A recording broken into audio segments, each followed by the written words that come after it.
D4 देख रहे तमाम दोस्तों को दीपक भंडारी का नमस्कार। चर्चा करेंगे दिन भर की बड़ी खबरों पर। पंजाब में विधानसभा चुनावों को लेकर मतदान हो चुका है। अब सभी की नजरें 10 मार्च पर टिकी हुई हैं, क्योंकि इसी दिन नतीजे आएंगे। अब पंजाब की सत्ता पर अगले 5 सालों के लिए कौन काबिज होगा, यह तो 10 मार्च को ही पता चलेगा।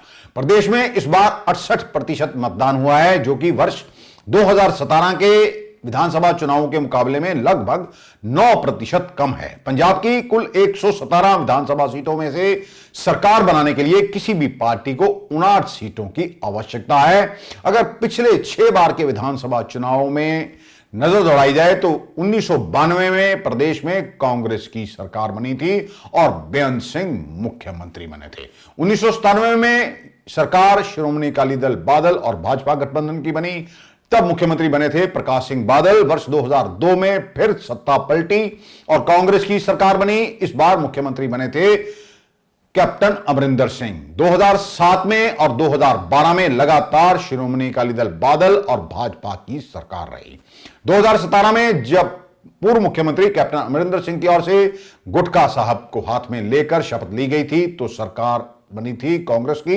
इस बार भारी बहुमत मिला था कांग्रेस को, 77 सीटें आई थी। लेकिन अगर पिछली बार दौड़ाई जाए विधानसभा चुनावों पर नजर तो 2017 को छोड़कर हमेशा ही 2 पक्षीय मुकाबला पंजाब में रहा है।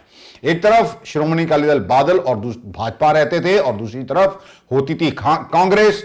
2017 में आम आदमी पार्टी की एंट्री हुई और मुकाबला तिकोनी हो गया। इस बार 5 पक्षीय मुकाबला है। एक तरफ कांग्रेस है, दूसरी तरफ आम आदमी पार्टी है, तीसरी तरफ भाजपा है और उनका जो गठबंधन है वह कैप्टन अमरिंदर सिंह की पार्टी पंजाब लोक कांग्रेस के साथ और सुखदेव सिंह ढींडसा की पार्टी के साथ श्रोमणी अकाली दल संयुक्त जो है, तीनों मिलकर चुनाव लड़ रहे हैं। और अगली जो गठबंधन है वो है श्रोमणी अकाली दल बादल और बसपा का गठबंधन है। संयुक्त जो किसान मोर्चा है वो भी चुनाव लड़ रहा है, लेकिन उनकी सीटें कितनी आएंगी ये तो आने वाला समय ही बताएगा।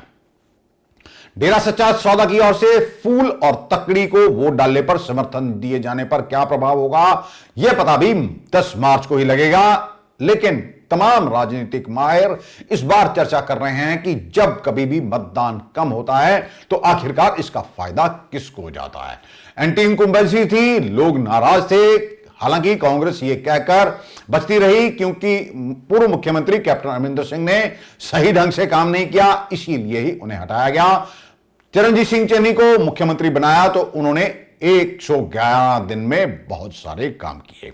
लेकिन जिन लोगों ने इस बार लालच में आकर वोट डाला है वह समझ लेंगे कुछ मिलने वाला नहीं है, क्योंकि ये जो नेता चुनाव लड़ रहे हैं, पहले भी जो चुनाव लड़ते रहे हैं, वह या तो इनमें से अधिकांश वही नेता थे या फिर इनके बाप दादा चुनाव लड़ते रहे हैं। ये चुनावी जुमले होते हैं ताकि लोगों को भ्रमित किया जा सके। ट्रैफिक, आवारा पशु, बेरोजगारी, भ्रष्टाचार, तमाम मुद्दे गायब थे और फ्री बांटने की होड़ लगी हुई थी।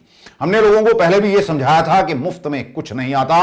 हम ये पहले भी कह चुके हैं कि सिस्टम में सुधार होता दिख नहीं रहा, इसीलिए शायद इस बार मतदान कम हुआ है। लोगों ने शायद यही सोचकर वोट नहीं डाला कि कोई भी पार्टी आ जाए सुधार होने वाला नहीं। ऐसे में वोट डालने का फायदा ही क्या है, क्योंकि राजनीति एक गंदा धंधा बन चुकी है। ऐसा हम नहीं कह रहे हैं, ये सभी चीजें नेता ही मंच से बोलते रहे हैं। सिस्टम में बदलाव की जरूरत है, कौन नहीं जानता। राजनीति में अब बाहुबलियों और अपराधियों का कब्जा हो गया है। पंजाब में कुल 1304 उम्मीदवार चुनावी मैदान में थे। इनमें से 560 उम्मीदवार ऐसे थे जिन पर कोई ना कोई आपराधिक मामला दर्ज था। इन पर कई संगीन मामले भी दर्ज थे। साफ छवि वाले लोग अब राजनीति में नहीं आ रहे, क्योंकि राजनीति एक बहुत महंगा धंधा बन गई है। नेता भी जोड़ तोड़ में लगे हुए हैं कि आखिरकार 10 मार्च को बनेगा क्या। कईयों की नींद उड़ गई है, लेकिन लोगों के सवाल भी वही हैं और मुद्दे भी वही हैं। ये मुद्दे हल होंगे या नहीं ये तो आने वाला समय ही बताएगा। माफिया, गुंडागर्दी, भ्रष्टाचार से क्या लोगों को निजात मिल पाएगी? क्या शराब माफिया, रेत माफिया ये टूटेगा या फिर इसी तरह पंजाब के लोग लुटते रहेंगे, ये तो आने वाला समय ही बताएगा। इस चुनाव में आपने देखा होगा कि किस तरह तमाम राजनीतिक पार्टियों के बड़े नेता जनता के बीच आते रहे। इसी तरह जनता के बीच जाकर अगर ये नेता उनकी समस्याएं सुनते रहें और इन समस्याओं को समझने व हल करने की कोशिश करें तो फिर कोई समस्या ही नहीं रहेगी। कौन नहीं जानता कि आम आदमी की परेशानियां क्या हैं।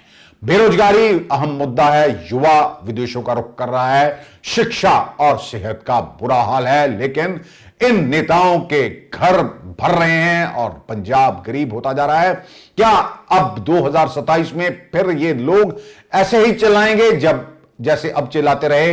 पंजाब पर कोई कहता था 3 लाख करोड़ रुपए का कर्जा हो गया, तो कोई कहता था 5 लाख करोड़ रुपए का कर्जा है। आखिरकार यह कर्जा उतरेगा कैसे? इसके लिए नेताओं को इस बार कम से कम यह प्रण जरूर लेना चाहिए कि वह इस बार ना तो गलत काम करेंगे और ना ही किसी मामले में रिश्वत ही खाएंगे, क्योंकि अगर मंत्री नेतागण रिश्वत नहीं लेंगे तो ईमानदारी का एक संदेश जाएगा जो कि जिसे फॉलो करेगी अफसरशाही, क्योंकि अफसरों को भी पता होगा यदि वह गलत काम करेंगे, भ्रष्टाचार करेंगे तो उन पर भी कार्रवाई हो सकती है, वरना पंजाब का भला होने वाला नहीं है। बॉलीवुड एक्टर अर्जुन रामपाल ने गोल्डन टेंपल में माथा टेका और उन्होंने कहा कि यहां से मिलने वाली वाइब्रेशन मन को शांत करती हैं। उनकी फिल्म धड़क हाल ही में रिलीज होने वाली है। अच्छा ही लगेगा इसलिए तो आए हैं। बहुत ही प्यारा सा दर्शन हुआ है और जब भी मैं आता हूँ अमृतसर तो इधर आके माथा तो टेकना ही पड़ता है। यहाँ की जो वाइब्रेशंस है, एनर्जी है, वो वाकई में शांत कर देती है आत्मा को। चुनाव समाप्त हो चुके हैं और नवजोत सिंह सिद्धू ने ट्विटर पर लोगों का धन्यवाद किया है। नवजोत सिंह सिद्धू ने लिखा है, मैं नीवा मेरा मुर्शद उच्चा, ਅਸੀਂ ਉੱਚਿਆਂ ਦੇ ਸੰਗ ਲਾਈਆਂ, सदके जाइए उन्ना उच्चियां दे जिन्ना नीवियां संग निभाइयां। ये लिखकर उन्होंने अपने वोटरों का धन्यवाद किया है। वहीं सुखबीर सिंह बादल ने भी कार्यकर्ताओं का धन्यवाद किया। सुखबीर बादल ने लिखा कि पंजाब के लोगों को उनके लोकतांत्रिक अधिकार के शांतिपूर्ण प्रयोग के लिए वह धन्यवाद देते हैं। अब तक उपलब्ध रुझानों ने लोकतंत्र में मेरा विश्वास गहरा किया है। वहीं भगवंत सिंह मान ने, जो कि आम आदमी पार्टी की ओर से मुख्यमंत्री का चेहरा है, उन्होंने भी लोगों का धन्यवाद किया। लिखा, इतनी बड़ी तादाद में वोट करके पंजाब के 3 करोड़ लोग शहीद आजम भगत सिंह के संघर्ष और बाबा साहब अंबेडकर के लिखे हुए संविधान का सम्मान कर रहे हैं, उनका सपना पूरा कर रहे हैं। कांग्रेस के अमृतसर साउथ से उम्मीदवार इंद्रजीत सिंह बुलारिया ने भी वोटरों का धन्यवाद किया और कहा कि बाहर आने और मतदान करने के लिए अमृतसर साउथ के वोटरों का वह धन्यवाद करते हैं। भाजपा के प्रत्याशी पूर्व आईएएस अधिकारी डॉक्टर जगमोहन राजू ने भी वोटरों का धन्यवाद किया और कहा, अमृतसर पूर्वी के मतदाताओं को बाहर आने और अपनी शक्ति का प्रयोग करने के लिए वह धन्यवाद करते हैं। खडूर साहब से कांग्रेस के सांसद जसबीर सिंह डिम्पा ने पंजाब में चुनाव खत्म होते ही इशारों में रिजल्ट को लेकर कटाक्ष किया और कहा कि ठग और चोर ब्रॉन्ज मेडल जीतेंगे, यानी तीसरे नंबर पर रहेंगे। हालांकि उन्होंने किस पार्टी के नेताओं के लिए कहा, इस बारे में कुछ स्पष्ट नहीं है। डिम्पा ने कुछ दिन पहले इशारों में पंजाब के कांग्रेस के इंचार्ज हरीश चौधरी को बाड़मेर का ठग कहा था। चौधरी राजस्थान के बाड़मेर से हैं। पंजाब इंचार्ज के तौर पर उनकी कार्यशैली को लेकर पहले भी विवाद होता रहा है। आपको यह भी बता दें कि जसबीर सिंह डिम्पा के छोटे भाई राजन गिल कांग्रेस छोड़कर श्रोमणी अकाली दल बादल का दामन थाम चुके हैं। डिम्पा अपने भाई और अपने बेटे दोनों के लिए ही विधानसभा चुनाव में टिकट चाह रहे थे, लेकिन कांग्रेस की ओर से इनको टिकट नहीं दी गई। इसी से डिम्पा खफा दिखाई दे रहे हैं। यह भी चर्चा थी कि वह शीघ्र ही कांग्रेस छोड़कर श्रोमणी अकाली दल बादल में जा सकते हैं, लेकिन फिलहाल ऐसा कुछ नहीं हुआ। कांग्रेस की अध्यक्ष सोनिया गांधी ने सोमवार को रायबरेली के वोटरों के लिए मैसेज जारी किया और कहा कि देश में बेरोजगारी चरम पर है, महंगाई ने जीना दूभर कर दिया है। प्रधानमंत्री और योगी ने किसानों की आय दुगनी करने का वायदा किया था, लेकिन उनके दावे खोखले निकले। उन्होंने यह भी कहा कि सरकारी कंपनियों को इन्होंने कौड़ी के भाव बेच दिया। मोदी और योगी ने रायबरेली के साथ सौतेला व्यवहार किया। भाजपा सरकार ने आपको घर बता दिया। सरकारी नौकरियों के 12 लाख पद खाली पड़े हैं, लेकिन आपको नौकरियां नहीं दी गई। आपने देखा होगा कि सरकार ने आपका बोझ हल्का करने की बजाय आपकी मेहनत से बनाई गई सरकारी कंपनियों को कौड़े के दाम अपने चहेतों को बेच दिया। लिहाजा बेरोजगारी काफ़ी बढ़ गई। हम आपके क्षेत्र के लिए कई विकास योजनाएं लेकर आए थे, लेकिन मोदी योगी सरकार ने उन सभी पर रोक लगा दी। रायबरेली के साथ सौतेला व्यवहार किया गया है। आपने कांग्रेस की राजनीति देखी है। कांग्रेस की राजनीति सेवा की और आपको अधिकार देने की है। बिहार के पूर्व मुख्यमंत्री लालू प्रसाद यादव चारा घोटाले में डोरंडा कोषागार मामले में दोषी करार दे दिए गए हैं। उन्हें 5 साल की कैद और 60 लाख रुपए जुर्माना भी लगाया गया है। वहीं इससे पहले 15 फरवरी को लालू यादव समेत 75 आरोपियों को दोषी करार दे दिया गया था। पंजाबी फिल्मों के अदाकार दीप सिद्धू को श्रद्धांजलि देने के लिए सिख युवाओं की ओर से श्रद्धांजलि मार्च अमृतसर में निकाला गया और 24 फरवरी को भारी संख्या में दीप सिद्धू के भोग में पहुंचने की अपील भी की गई। कहना यही चाहांगे कि जो कुछ भी होया, जो भाना वापरिया, उस अकाल पुरख की चलो भाना ही कह सकते रजा दे विच, पर है तो कोई डूंगी साजिश। पर जो वीर सी, जो दी वीर की सोच सी, क्योंकि जदों तो वीर ने शंभू मोर्चा शुरू किया सी, उदों तो वीर दियां विचारां सुनते आ रहे हैं, उहदियां स्पीचां भी सुनिया ने। पर अज किते ना किते दर्द आ कि वीर ने कल्ली सिख कौम की गल नहीं की सी, समुचे पंजाब की गल करदा सी। और पंजाब दे विच कल्ले सिख नहीं आ, पंजाब सूबे दे विच हिंदू भी आ, मुसलमान भी आ, ईसाई, जैनी, बोधी, हर धर्म के लोग रहिंदे ने। और वीर दीप सिद्धू ने पंजाबी सूबे की गल की आ, पंजाब के हकों की गल की आ, पंजाब के अधिकारां की गल की आ। पर यह किते ना किते पंजाब का दुखांत आ जां मेरी कौम का दुखांत आ कि असी उस वीर का साथ नहीं दे सके। वो वीर पर अपनी सोच ते पहरा दिंदा होया आखिर नूं बेदाग इस दुनिया तो अकाल पुरख के चरणों में जा बराजिया। दीप सिद्धू नूं देखो जी, असी ਜਿਹੜਾ भी बंदा संत जिन्ना पिंडां वाली सोच ते चलदा आ, आप ਉਹਦੇ ਨਾਲ खड़े हाँ। तो दीप सिंह सिद्धू संत जिन्ना पिंडां वालिਆਂ ਦੀ सोच रखदा सी, ਉਹਨਾਂ ਦੇ ਮਕੀ ਲਕਸ਼ੇ ਕਦਮ ਤੇ ਚੱਲਦਾ ਸੀ ਤੇ ਅਸੀਂ ਵੀ ਉਸੇ ਲਕਸ਼ੇ ਕਦਮ ਤੇ ਚੱਲਣ ਦੇ ਹਾਂ। ਨੌਜਵਾਨਾਂ ਨੂੰ ਕਿੰਨੀ ਘਾਟ ਹੋਈ ਦੀਪ ਸਿੱਧੂ ਦੇ ਜਾਣ ਨਾਲ? ਘਾਟ ਤੇ ਦੇਖੋ ਜੀ, ਜਿਹੜਾ ਦੀਪ ਹੁੰਦਾ ਨਾ, ਦੀਪ ਨੂੰ ਜਲਣ ਦੀਪ ਜਦੋਂ ਰੋਸ਼ਨ ਹੁੰਦਾ ਨਾ, ਉਹਨੂੰ ਜਲਣਾ ਪੈਂਦਾ ਪਹਿਲੋਂ। ਤੇ ਸਾਡਾ ਕੌਮ ਦਾ ਹੀਰਾ ਜਿਹੜਾ ਅੱਜ ਆਪ ਤੇ ਜਾਂ ਜਲ ਗਿਆ, ਪਰ ਲੱਖਾਂ ਨੂੰ ਰੋਸ਼ਨ ਕੀਤਾ ਉਹਨੇ।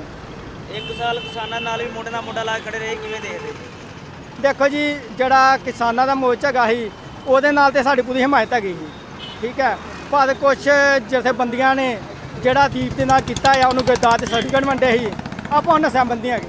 24 ਤਰੀਕ ਨੂੰ ਉਹਨਾਂ ਦਾ ਭੋਗ ਆ, ਤੁਸੀਂ ਲੱਗ ਜਾਓਗੇ ਸਾਰੇ ਇਕੱਠੇ? ਹਾਂਜੀ, ਆਪਾਂ ਜ਼ਰੂਰ, ਆਪਾਂ ਜਿੰਨੇ ਵੀ ਤੁਹਾਡੇ ਮਾਧਿਅਮ ਰਾਹੀਂ ਦੇਖਦੇ ਨੇ ਚੈਨਲ ਦੇ, ਅਸੀਂ ਉਹਨਾਂ ਨੂੰ ਬੇਨਤੀ ਕਰਦੇ ਹਾਂ ਕਿ ਹਮ ਆ ਕੇ ਪਹੁੰਚੋ ਤੇ दीप सिंह ਨੂੰ श्रद्धांजलि भेंट करो। दिल्ली के मुख्यमंत्री और आम आदमी पार्टी के संयोजक अरविंद केजरीवाल ने लखनऊ में प्रचार के दौरान जनता को संबोधित किया और कवि व आम आदमी पार्टी के पूर्व नेता कुमार विश्वास को लेकर बयान दिया।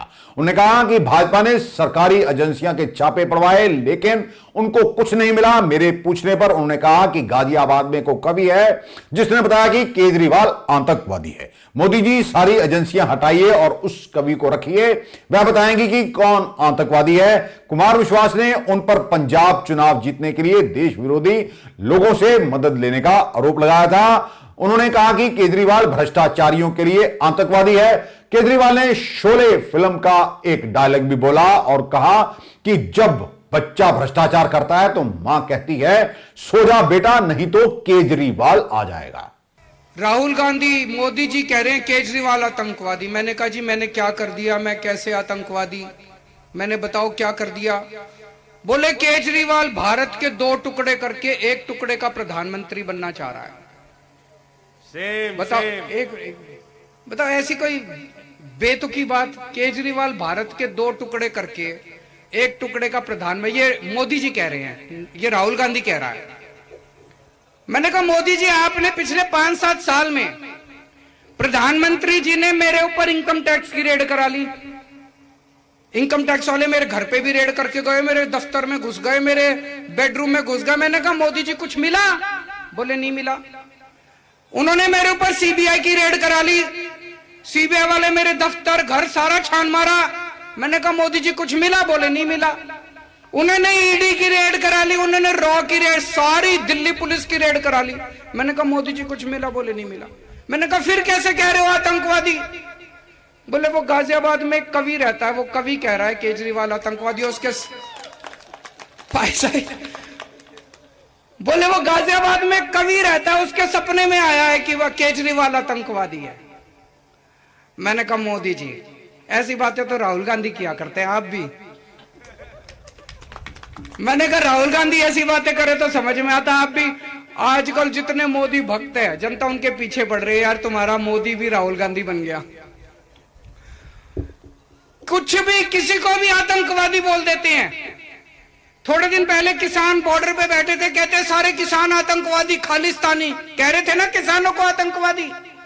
कल कहते हैं कि सारे साइकिल वाले आतंकवादी, जो साइकिल चलाता है इस देश में वो आतंकवादी। ये जितने साइकिल चलाने वाले हैं ना, जितने गरीब लोग, इस बार जब बटन दबाने जाओ बता देना बीजेपी वाले आतंकवादी हैं कि साइकिल वाले आतंकवादी हैं, एक बार में ही बता देना। इस बार ऐसा बटन दबाना इनको पता चल जाए। 2 तरह के आतंकवादी होते हैं। एक वो आतंकवादी होता है जो जनता में खौफ फैलाता है, और एक वो आतंकवादी होता है जो भ्रष्टाचारियों में खौफ फैलाता है। मैं दूसरी तरफ का आतंकवादी हूं, जो इन भ्रष्टाचारियों में खौफ फैलाता है। वो शोले का डायलॉग याद है, जब 100 मील दूर कोई भ्रष्टाचारी भ्रष्टाचार करता है तो मां कहती है बेटा भ्रष्टाचार मत कर, नहीं तो केजरीवाल आ जाएगा। भारतीय किसान यूनियन के राष्ट्रीय प्रवक्ता राकेश टिकैत ने केंद्र सरकार पर निशाना साधा और कहा कि अन्नदाताओं की रक्षा करने में केंद्र सरकार एक बार फिर नाकाम रही है। राकेश टिकैत ने कहा आर्थिक मंदी और लॉकडाउन के बीच भी किसानों मजदूरों की मेहनत से कृषि उपज बढ़ी। सरकार को देश के किसानों का विश्वास नहीं तोड़ना चाहिए। टिकैत ने केंद्र सरकार पर वादा खिलाफी का भी आरोप लगाया। टिकैत ने कहा कि केंद्र सरकार ने 9 दिसंबर के पत्र में जो वायदे किए थे वह पूरे नहीं किए। हम अन्नदाता के हितों की रक्षा के लिए देश भर में किसानों के बीच जाएंगे। टिकैत ने यह भी कहा कि सरकार देश के अन्नदाताओं का विश्वास ना तोड़े। कांग्रेस की महासचिव और यूपी की प्रभारी प्रियंका गांधी ने प्रधानमंत्री नरेंद्र मोदी द्वारा समाजवादी पार्टी कांग्रेस पर आतंकियों के प्रति नरम रवैया रखने का आरोप लगाए जाने को लेकर कहा प्रधानमंत्री खुद जानते हैं कि यह बात सही नहीं है। चुनाव में लाभ लेने के लिए वह इस तरह के आरोप लगा रहे हैं। वो बेरोजगारी पर बात नहीं करते, जबकि सरकारी नौकरियों में बड़ी संख्या में पद खाली पड़े हुए हैं। उन्हें देश के जरूरी मुद्दों पर बात करनी चाहिए। समय आता है तो यहाँ के आतंकवादियों की बात करते हैं, लेकिन जो सच्चा आतंक है आपके जीवन में उसके बारे में उनको संज्ञान ही नहीं है। खुद कह रहे हैं। और शायद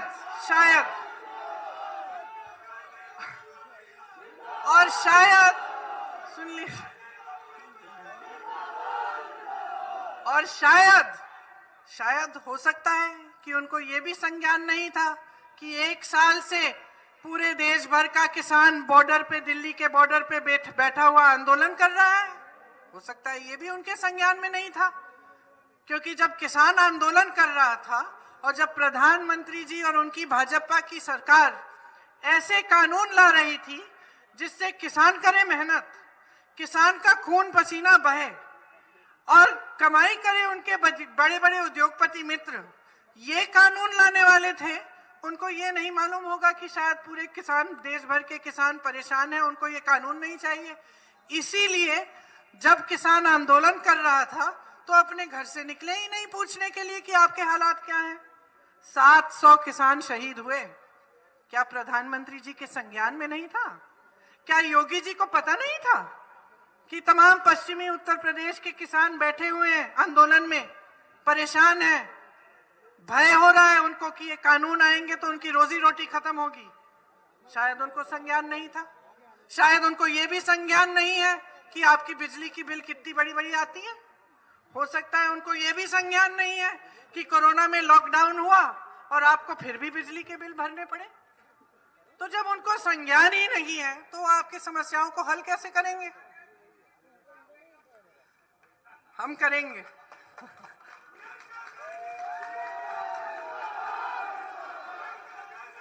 लेकिन उनको इस बात का संज्ञान है कि पाकिस्तान में क्या हो रहा है। उनको इस बात का संज्ञान है कि कौन से धर्म को किस धर्म से लड़ाकर वोट मिलेगा। इस बात का संज्ञान है। और सारी पार्टियां, जितनी भी राजनीतिक दल है उत्तर प्रदेश में, वो सब उसी बिसात पर खेल रही हैं। सब की सब। आज के लिए बस इतना ही। कल आपके समक्ष फिर हाजिर होंगे। तब तक के लिए नमस्कार।